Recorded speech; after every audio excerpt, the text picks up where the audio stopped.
Have you seen this letter, my fruits? Have you seen this letter? One shouldn't laugh, but it is just the comical gift that keeps on giving. This letter received from the office of the Duke and Duchess of Sussex to a humble bike shop owner of Montecito, who was neighbourly enough to send good tidings to Prince Archie for his birthday a few weeks ago. Yes, this bike shop called the Mad Englishman and the Dog. No, the other way round, sorry. Mad Dogs and Englishmen. Sent a gift just because they happen to be a fan of the Sussex family. I don't know if they've ever met Prince Archie or Meghan or Harry, but they are just so enamoured that they sent a gift of a bike to Prince Archie. They just rocked up there and left it, and they got past security. They gave him a bike with flowers and balloons and a card. The whole shebang had nothing to do with the fact that he is from a family that is semi and pseudo-royal. No, had nothing to do with that, and the publicity that it would generate, nothing to do with that. It was just the kindness of their heart. Well, today on social media they've been sharing their response from the the office of the Duke and Duchess of Sussex. How delicious. So in the spirit of playfulness, I don't mean to be far too salty, but just in the spirit of playfulness, I felt I must share it with you and look it over to see what you make of it as well. And I want to make it clear, I've got no problem with their kind reply, or indeed the shop owner. I think it's a marvellous hustle on his part, so I can only admire it, my dear. A nice bit of hustling and jiggery-pokery, and also no problem with the employee that wrote the letter, because I will be criticising the way that the letter was written, but I don't blame the employee, because they are guided in house style, I'm sure, and it is the house style that I find rather wanting. Let's put it that way. But I recognise the good manners in sending and receiving the gift. Yes, I do. When one is polite, one can never go wrong. So even though I take issue with some of the things of this house style in the letter, when one is polite, you know, this is a real maxim of mine. If you are polite, you can't go wrong. There's nothing, you can't get it wrong with good manners, you know. As long as you are trying to be kind and polite, that is good enough for me. So I do bear that in mind. However, that doesn't mean that I ain't got to rip it apart, so here goes. The office of the Duke and Duchess of Sussex. 6 June 2023. Oh, so that's the fashion now, just 6 June. Ah. What this letter lacks is simplicity, especially in regards to the house style and the titles. This clattering jamboree of all the titles and all the names. The office of the Duke and Duchess of Sussex. I will give them credit for not having any kind of cipher or any sort of royal styling or crest, if you will, at the top. I don't see why they don't just head up all their letters Archewell, because they are the merchandisers, aren't they? Dear Martin and Jennifer, on behalf of Prince Harry and Meghan, the Duke and Duchess of Sussex. And this is a recurring theme. Whenever it is written, it is always Prince Harry and Meghan, the Duke and Duchess of Sussex. Is this really necessary? Especially and particularly coming from a household that doesn't believe in royalty, that doesn't want to sell itself on royalty, or so it claims, that doesn't care about titles. Well, they're very particular, aren't they? Why can't they just, this poor gal who's working for them, just have been instructed to say, Harry and Meghan, thank you? Because isn't that the way they promote themselves? This is what I find interesting, the hypocrisy. Why couldn't it just have said, on behalf of Harry and Meghan, or on behalf of the Mountbatten Windsors, if you will, if you must? But no, they have to have every title pushed in there, except the Earl and Countess of Dumbarton. Now, that might have been more apt, mightn't it? On behalf of the Earl and Countess of Dumbarton, please accept their sincere thanks for the thoughtful gift you sent to Prince Archie for his 4th birthday. So, Prince Archie just has to be inserted in there, doesn't it? They were always so hell-bent on getting that title, and they're going to brandish it at any point in time, at every point in time that they see fit, to brandish all these titles and hurl them at you, because what do they feel they are without them? This must be the question. I mean, anyone who takes a different point of view, why are they brandishing them and hurling the titles and the names at everybody? Even in America and even across the shores, where, as I'm often told, titles are not recognised and are even sometimes mocked from what you tell me in the comments, well, they are brandishing them. And they have no need to, because they are not official working royals. So why? Sent to Prince Archie for his fourth birthday. As if he needed a bike, but there we go. The bike has brought much joy and is most appreciated by the family. They asked that I convey their gratitude at the lovely support. Hang on a second. They asked... Have I written this down wrong? I'm going to check. Okay, my bad.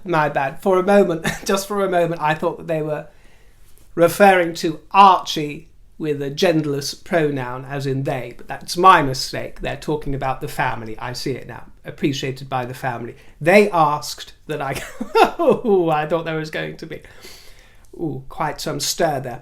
They asked that I convey their gratitude at the lovely surprise. And I've got to tell you, if anybody has seen correspondence from Buckingham Palace, from most royal residences, you know that they are using or cherry-picking much of the language that is used in royal replies, such as they convey their gratitude, oh, thank you for the very thoughtful thought and gift. But you know, I suppose that's to be expected. Office of Prince Harry and Meghan, the Duke and Duchess of Sussex. So again, we have this paraphernalia, if you will, this paraphernalia of titles brandished for us. Why can they not just write from the Duke and Duchess of Sussex, if they must use the ducal title? If they must, I don't see why they have to. And if they have to cling on to the ducal title, why can't they just have a simple Sussex at the top? And I know that that will grind the gears of those who live in the noble county of Sussex, the former kingdom of Sussex, but it is what it is. It is a title they possess. Why can't they just use Sussex at the top? Simple. Something simple, but it has to be the office.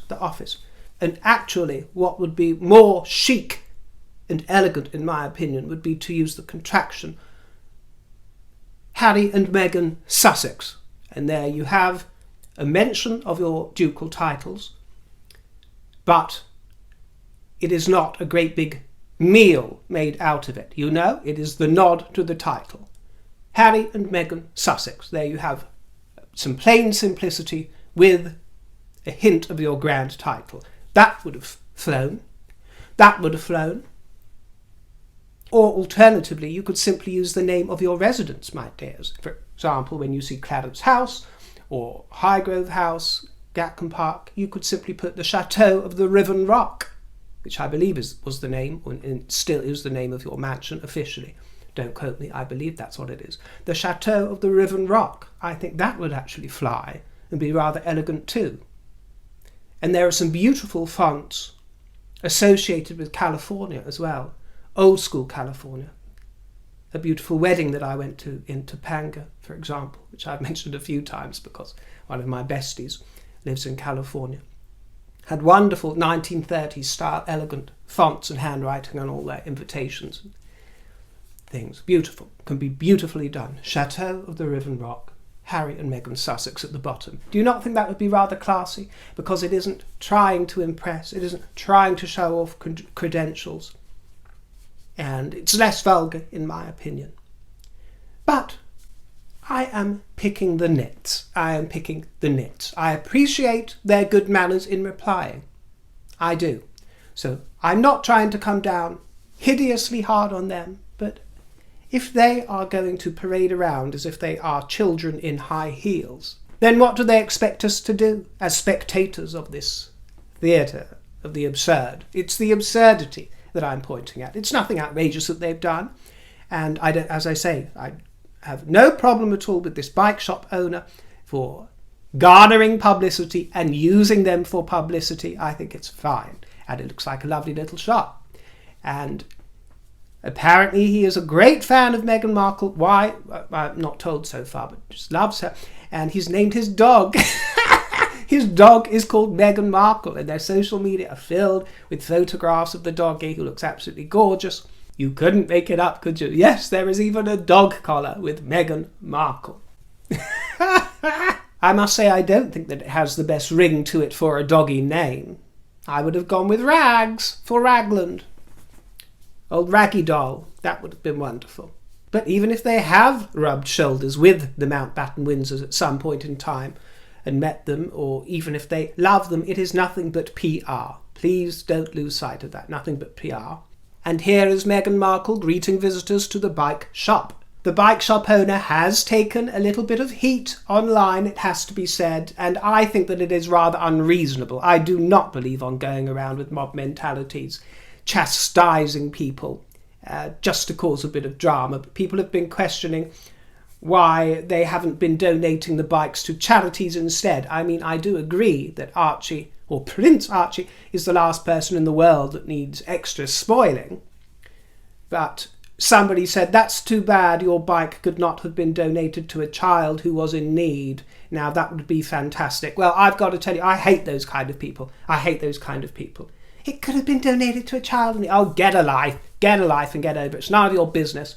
And anyway, he replied, not that it is anybody's business, but he replied and said, we donate bikes to charities as well, and we support a lot of local animal charities. This wasn't a donation, it was a gift. It's just a fun story. It was a very impromptu gesture by Martin because he's British and we have a bike shop in Montecito. We thought it would be fun to give Archie a bike for his birthday. Another commenter said, so cool, but why tell the media? And they replied, because we are so proud and honoured and over the moon that they took the time to send us a thank you letter. Well, it can't have taken very long, can it, to instruct a member of staff to send it onwards. They are very public figures, so we really hope they don't mind us sharing. Well, you've done it, haven't you? So what could have been a private altruistic act of neighbourly cheer is exposed as the merchandising opportunity it is. We have a lot of friends and family in the UK that will get a lot of joy at seeing this, especially Martin's parents. Well, that's all very well and good, my dear, but can't you hook yourself up with friends and family by sending them a WhatsApp message? Do you really need to deliver the news all over your Instagram to thousands of followers and the world's press? And if it's not clear, the reason that I am sounding a little bit salty and a little bit shady over those shenanigans is not that I think the bike shop owners did anything wrong at all. I think they did very well. It is simply to pose the question, are they really these unbridled fans of Meghan and Harry? Or are they really unbridled, adulterated fans of what Meghan and Harry's association can bring to their doorstep, where visitors will be greeted by Meghan Markle as well? Because exactly the same quiz applies to so many individuals, entities and various parties that celebrate or appear to celebrate the Duke and Duchess of Sussex, Prince Harry and Meghan, and one is left pondering the question, to whom exactly is this association beneficial? Now, a quick aside and follow-up to Prince William's visit to the Oak Cancer Centre yesterday, because he was filmed speaking to a very jovial gentleman and his wife in one of the waiting rooms at this treatment centre. And as the prince approached the man, he came out with a phrase that you'll see in this headline, remarking on the prince's height. And William deftly replied, I'm wearing heels. So he took the punchline. Well, I'm sure that it might have made the room chuckle, a few people chuckle, and even William gracefully chuckle. He has the right to say it. You have the right to find it totally inoffensive, charming, and very funny. But I have the right to think that it is the zenith of bad form and the nadir of good manners. And hopefully after watching me for several months, you won't think that I am the most humorless person in the world, because I do believe that I can have a good laugh at most things. But using the sort of word that he did in relation to a future monarch and an existing Prince of Wales, I think is the height of vulgarity. I'm sorry, not sorry. This chap fancies himself as a comedian. Well, I didn't find it funny. Could you imagine anybody using that sort of language to the late Queen Elizabeth? And perhaps Prince William comes across as one of the boys, but to use that sort of expression to a future monarch, I think, is tasteless and unnecessary. He could have made his joke without invoking a word such as that. But William was so deft in handling that moment. He managed to retain his authority, show his good humour, and he certainly was not as bothered as me. So I do understand that. He wouldn't have given it a second thought, taken no umbrage, taken no offence. Well, that's his right, but it's my right to have my opinion on that encounter and not approve of it. But William was majesty on stilts. Their Majesties the King and Queen were delighted to receive the King and Queen of the Belgians and host an evening reception for them at Windsor Castle. King Philippe and Queen Mathilde made their entrance, looking wonderful. Don't they all look handsome together? And the Belgians look especially tall, but it's a wonderful vision. And earlier in the day, King Philippe and Queen Mathilde were celebrating the founding of the Royal Hospital Chelsea, which was founded by King Charles II in the 1600s. It was opened in 1692. King Philippe is actually a distant cousin to the late Queen Elizabeth, and he wore military uniform. I think he looked wonderful, especially with the purple sash, gorgeous. And Queen Mathilde was absolutely beautiful and resplendent. Isn't it lovely, that green number with the sort of foliage and the trees, which in a way represents Oak Apple Day, because Founders Day, well, Oak Apple Day is actually, it falls on the 29th of May, so it was a couple of weeks ago, which I believe is the same as the official Founders Day of the hospital. But Oak Apple Day is quite close to my heart. It's something that I celebrate every year. It's one of the yearly celebrations that I really enjoy because it is very community-based and villagey, a sort of folklore atmosphere, if you will. Really rather wonderful, and it is a nod to the escape of King Charles II after the Battle of Worcester, when he hid in an oak tree to avoid capture by parliamentary forces. And as you can see, the oak symbol is worn on the uniforms here, the scarlet uniforms of all the wonderful Chelsea pensioners. It's always a joy to see those Chelsea pensioners, isn't it? So a very warm welcome to the King and Queen of the Belgians, and our Queen was announced Colonel-in-Chief of the Royal Lancers, and to mark this appointment, Her Majesty hosted a reception at Clarence House, and she has a personal association to the Lancers because her late father, Brucey Shand, served with the 12th Lancers during World War II, winning the Military Cross during the retreat to Dunkirk in 1940 and again in 1942, somewhere else that I can't remember. But shortly afterwards he was seriously wounded and taken prisoner in action, in which his crew was killed. Her Majesty met the current colonel of the regiment and the commanding officer, and there was some wonderful footage which you can find online, and lovely photographs of this chat that she had with the Lieutenant Michael de Burgh for his 100th birthday. That's what the cake was for, isn't it? Absolutely gorgeous. So she helped him slice the cake. He was actually wounded 14 days before victory during the war. Her Majesty also awarded a World War II veteran with the Buchan Medal and citation, and the Royal Lancers are an armoured cavalry regiment, and you might have seen its famous cap badge with the skull and crossbones, known as the motto, and the motto of the Royal Lancers is Death or Glory. There were more delicious images with a riot of colour and summery gaiety when the Queen took a first look at this year's British Flowers Week exhibition at the Garden Museum, which champions British-grown flowers, sustainable floristry, and the immense talent in floral design found across the country. British Flower Week unites florists, flower growers and flower lovers, and it was founded by our cherished Covent Garden Market. She toured 5 of these floral and sculptural installations that are on display, using seasonal, sustainably sourced British-grown flowers. And she met with school children from Lambeth for a cooking lesson in the Learning Studio kitchen, and the Garden Museum's food learning programme aims to inspire people to cook and learn more about plants.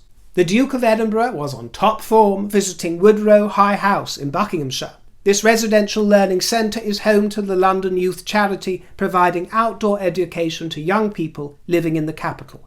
And back in 1946, it was his father, Prince Philip's very first engagement. Yes, it was Prince Philip's first engagement at this place, and it became his first charity patronage ever. What a wonderful legacy, therefore, Prince Edward to continue.